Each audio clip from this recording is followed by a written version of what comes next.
Imagine sitting down to a meal, only to be told that the food on your plate could steal your very essence. Sounds like something out of a fantasy novel, right? But for ancient people, this wasn't just a wild idea, it was a real concern. In this video, we are diving into the fascinating world of ancient beliefs, where food wasn't just sustenance, it was a gateway to the soul. Stick around, because you won't believe what they thought was happening every time they took a bite. Ancient peoples often saw food as more than just sustenance. They believed it carried a life force, a spiritual essence that connected them to the world around them. This idea wasn't just about the physical nourishment food provided, but also about the energy and vitality it contained. For many cultures, consuming food was a way to absorb the life force of the plants, animals, or even the people who had prepared it. This belief was deeply rooted in their understanding of the world and their place in it. In some societies, this belief led to rituals and taboos surrounding food. For instance, certain foods might be considered too powerful or sacred to eat regularly. Others might be reserved for specific occasions or rituals. The preparation and sharing of food were often seen as spiritual acts, bringing people closer to the divine or to each other. This is why communal meals were so important in many ancient cultures. They weren't just about filling stomachs, they were about sharing life force and strengthening social bonds. The idea that food carried a life force also influenced how ancient peoples viewed hunting and gathering. They often believed that the animals or plants they harvested had spirits or souls. To take their life force, the hunter or gatherer had to show respect and gratitude. This could involve prayers, offerings, or specific rituals. For example, some Native American tribes would offer tobacco or other gifts to the spirits of the animals they hunted. This wasn't just a matter of politeness, it was a way of maintaining balance in the world and ensuring that the life force would continue to be available. This belief in the spiritual power of food also extended to the preparation and cooking of meals. The act of cooking was seen as a transformative process, where the raw life force of the ingredients was harnessed and concentrated. This is why many ancient cultures had complex culinary traditions, with specific techniques and recipes passed down through generations. The cook wasn't just a provider of meals, they were a kind of spiritual intermediary, shaping and directing the life force of the food. This is why, in many cultures, cooks were held in high esteem and their work was considered sacred. In many ancient cultures, the act of eating was seen as a profoundly vulnerable moment, a time when the soul was exposed and at risk. This belief stemmed from the idea that consuming food was not just a physical act but also a spiritual one. When a person ate, they were taking in the essence of another living being, whether it was an animal or a plant. This exchange was thought to create a deep connection between the eater and the eaten, making the act of consumption a deeply personal and potentially dangerous endeavor. The vulnerability felt during eating was not just about the physical act but also about the spiritual implications. Ancient people believed that the soul could be affected by what was consumed.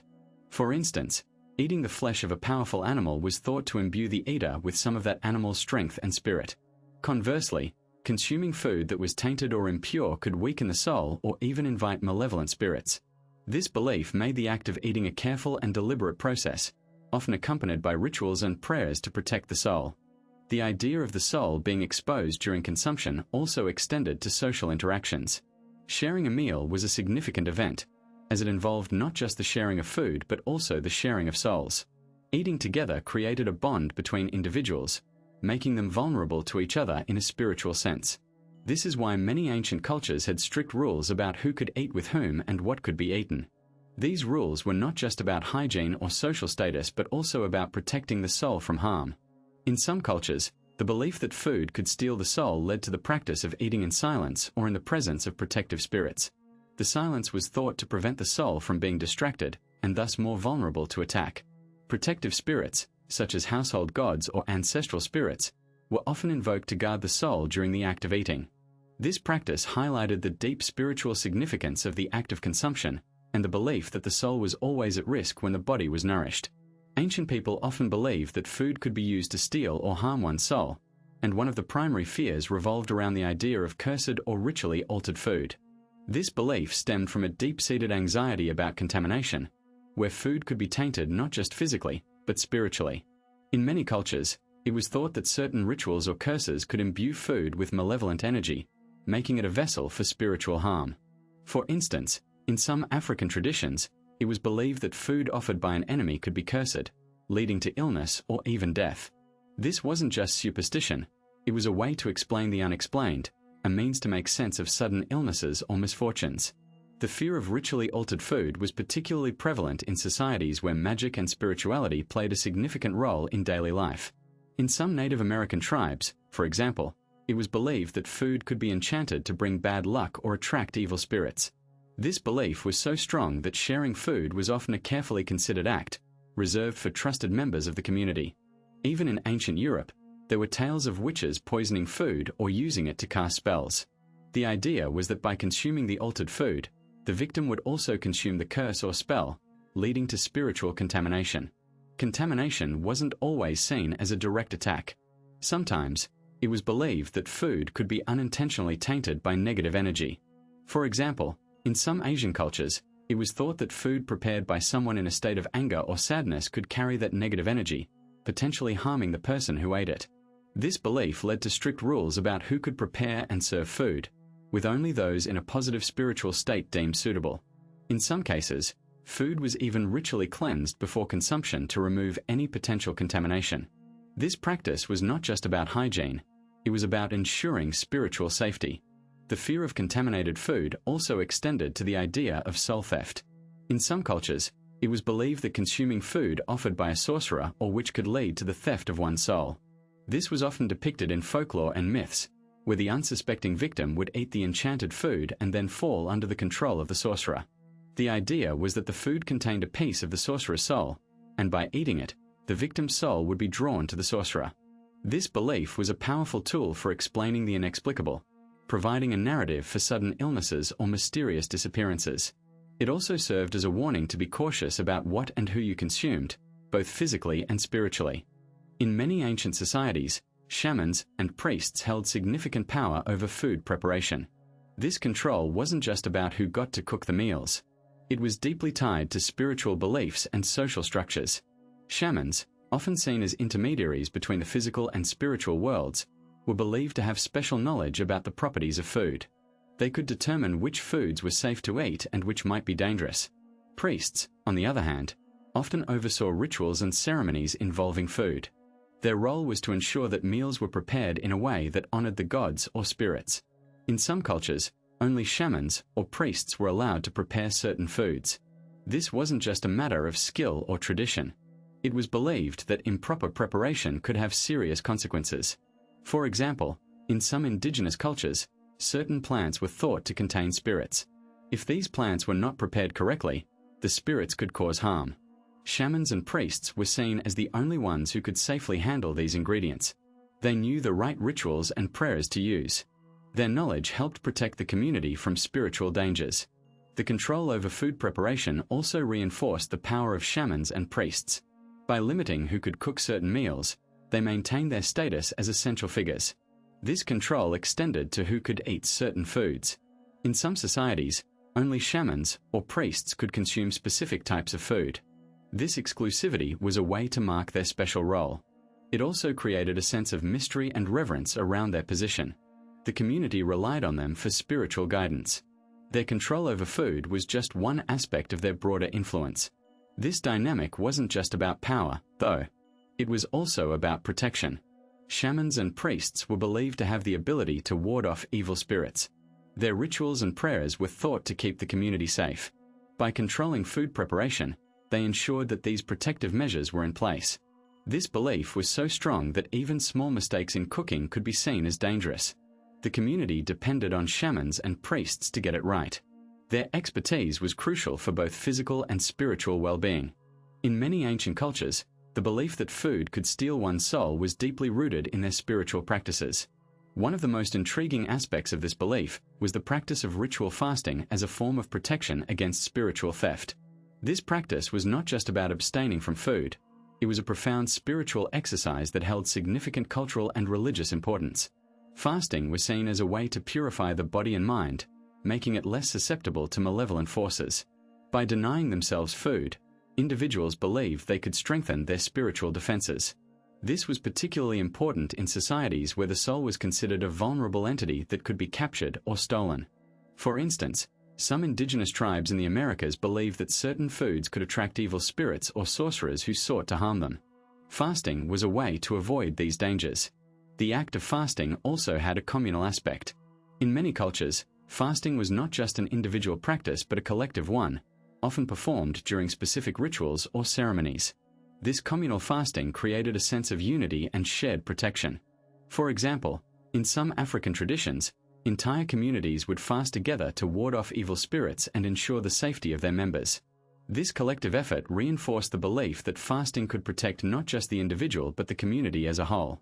Moreover, fasting was often accompanied by other protective measures, such as prayers, chants, and the use of sacred objects. These additional practices were believed to enhance the effectiveness of fasting. For instance, in some Asian cultures, fasting was combined with meditation and the use of amulets to create a comprehensive shield against spiritual threats. The combination of these practices was thought to create a powerful barrier that could repel any attempts at soul theft. In some societies, fasting was also seen as a way to communicate with the divine. By abstaining from food, individuals believed they could achieve a higher state of spiritual awareness, making it easier to receive guidance from the gods or ancestors. This spiritual connection was seen as an essential part of protecting oneself from spiritual theft. For example, in some Native American traditions, fasting was a way to seek visions and gain insight into the future, which could help individuals avoid potential dangers. The belief in the protective power of fasting was not limited to any single culture or region. It was a widespread practice that appeared in various forms across the globe. In some cases, fasting was a temporary measure, performed during specific times of the year or during particular rituals. In other cases, it was a more permanent practice, incorporated into the daily lives of individuals who sought to maintain their spiritual purity. In conclusion, ritual fasting as a protection against spiritual theft was a complex and multifaceted practice. It was not just about abstaining from food but about achieving a higher state of spiritual awareness and unity. This practice was deeply rooted in the cultural and religious beliefs of many ancient societies, and it continues to be an important part of some spiritual traditions today. In many ancient cultures, the line between physical illness and spiritual affliction was blurred. People often saw sickness as a sign that something had gone wrong on a deeper, spiritual level. This belief was particularly strong when it came to poisoning. If someone fell ill suddenly and inexplicably, it wasn't just a matter of physical toxins. It was seen as a sign that a part of their soul had been stolen or damaged. This idea tied into broader beliefs about possession and spiritual attack. If a person was poisoned, it wasn't just their body that was under assault. Their very essence, their soul, was at risk. Take, for example, the practices of some indigenous cultures in the Americas. Shamans and healers would often perform rituals to retrieve the lost soul of a sick person. These rituals involved journeys into the spirit world to find and bring back the stolen or lost part of the soul. The physical act of poisoning was seen as a spiritual one. The poison wasn't just a chemical substance. It was a tool used by malevolent spirits or sorcerers to capture a piece of the victim's soul. This belief made the act of poisoning deeply terrifying. It wasn't just about physical suffering. It was about the loss of one's very identity and connection to the spiritual world. In many African traditions, the concept of soul loss was similarly tied to illness. If someone fell sick, it was often believed that a part of their soul had been taken by a spirit or a witch. This belief led to the development of complex healing practices aimed at restoring the lost soul. Healers would use a variety of methods, including herbs, rituals, and sometimes even physical interventions, to bring back the stolen soul. The idea was that once the soul was restored, the physical illness would also disappear. This approach highlighted the deep interconnectedness of the physical and spiritual worlds in ancient belief systems. The overlap between poison and possession also extended to the idea of curses. In many cultures, it was believed that a curse could cause both physical and spiritual harm. A curse wasn't just a wish for bad luck. It was a powerful spiritual act that could cause real, tangible harm. This belief made the act of cursing deeply serious. It wasn't just about words. It was about the power to inflict real damage on a person's body and soul. This idea was reflected in the practices of many ancient cultures. Healers and shamans would often perform rituals to break curses and restore the health of the afflicted. These rituals were seen as essential for both physical and spiritual healing. Beliefs about food stealing the soul might seem far-fetched today, but they were once widespread. Many cultures shared similar ideas, even though they were far apart. In some African tribes, people thought that eating certain foods could give someone power over your spirit. For example, Sharing a meal was seen as a bond, but it could also be a way to gain control. This idea wasn't just limited to one place. Similar thoughts appeared in different forms around the world. In parts of Asia, there were stories about food being used to trap or steal a person's soul. Some rituals involved eating together to create trust, but there was also fear. If someone ate your food, they might have a connection to your soul. This idea wasn't just about trust. It was also about protection. People believed that if you ate someone else's food, you could influence their fate. This belief was common in many cultures, even though they didn't know about each other. In the Americas, some indigenous groups had similar ideas. They believed that sharing food could create a spiritual link, but this link could be used for good or bad. If someone ate your food, they might have power over you. This idea wasn't just about food. It was also about respect. People had to be careful about who they shared meals with. This belief was a way to protect themselves from harm.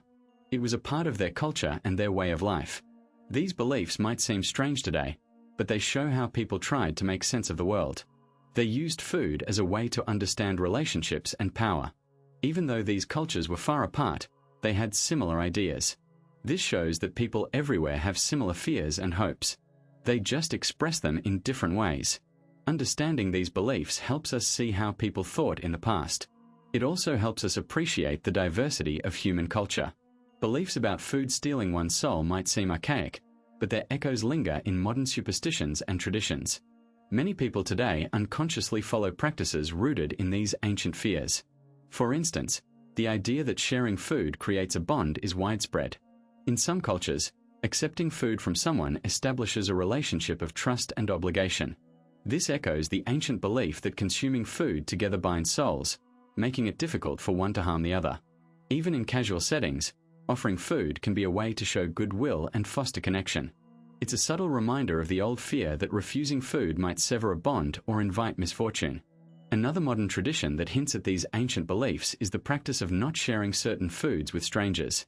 Many people have a gut feeling that some food should be kept within the family or close friends. This might stem from the old idea that sharing food with an enemy could give them power over you. Even today, some cultures have specific foods that are only shared with trusted individuals. This reluctance to share certain foods with everyone can be seen as a leftover from the belief that food has a spiritual connection to the soul. It's a way to protect oneself from potential harm. The concept of food poisoning also carries echoes of the ancient belief that food can steal one's soul. While modern science explains food poisoning as a result of bacteria or toxins, the fear of being harmed by food remains. Some people are extremely cautious about what they eat, fearing that certain foods might make them ill or even cause long-term harm. This caution can be seen as a modern version of the ancient fear that food can affect one's well-being on a spiritual level. Even the phrase, "you are what you eat," carries a hint of this old belief, suggesting that the food we consume has a profound impact on our very essence. Additionally, the practice of blessing food before eating is another tradition that echoes the ancient belief in the spiritual power of food. Many cultures have rituals or prayers that are said before meals. These rituals can be seen as a way to protect oneself from any potential harm that the food might bring. By blessing the food, people are essentially asking for protection and ensuring that the food will nourish rather than harm them. This practice is a direct link to the ancient belief that food can have a spiritual impact on the eater. Even in secular settings, the act of saying grace or a simple thank you before a meal can be seen as a nod to this old tradition. Alright, let's wrap this up. So, to sum it all up, ancient people weren't just being superstitious when they thought food could steal their soul. They had some pretty good reasons, like the idea that eating something was like taking a part of it into yourself. Plus, they didn't have all the science we do today to explain how things work. So, in their world, it made sense to be careful about what they ate and who they shared meals with. Now, next time you're at a potluck or a dinner party, think about this. Maybe there's a little bit of that ancient wisdom in us still. We might not believe food can steal our soul, but we still have food rules and preferences that feel just as important to us. And hey, if you found this as fascinating as we did, stick around. We've got more mind-blowing stuff coming your way. Maybe next time we'll dive into why some cultures thought the world was flat, or how ancient people explained natural disasters. Trust us, you won't want to miss it. So, hit that subscribe button, smash that like button, and we'll see you in the next video.